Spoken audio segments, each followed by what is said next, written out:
خبر شامل کرتے ہیں کراچی سے۔ کراچی پریس کلب میں پیس ویلفیئر اینڈ ڈیولپمنٹ ایسوسی ایشن کے صدر پروفیسر ڈاکٹر صابر مائیکل نے پریس کانفرنس کرتے ہوئے کہا کہ توہین رسالت اور توہین مذہب کے قانون کے زیر اثر تشدد و انتہائی پسندی کے واقعات میں تیزی سے اضافہ دیکھنے میں آ رہا ہے۔ ہم سب سے پہلے سوڈان میں قرآن پاک کی بے حرمتی کی بھرپور مذمت کرتے ہیں اور عالمی برادری سے اس قسم کے واقعات کے خاتمے کے لیے ٹھوس اقدامات کرنے کی اپیل کرتے ہیں۔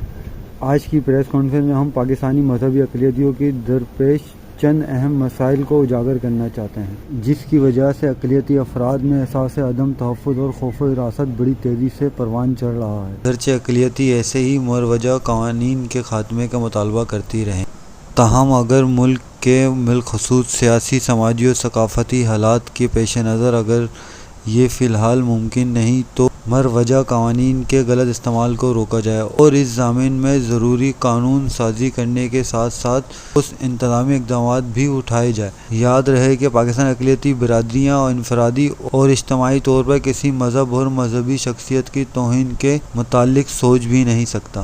پریس کانفرنس میں ڈیولپمنٹ ایسوسی ایشن پودا شمس صابر، سیکریٹری جنرل تنظیم پودا اکمل جان، مسیر انسانی حقوق تنظیم پودا موجود تھے۔ کیمرامین دانیال قاضی کے ساتھ وقار حفیظ چوہان، اسٹار پاکستان نیوز، کراچی۔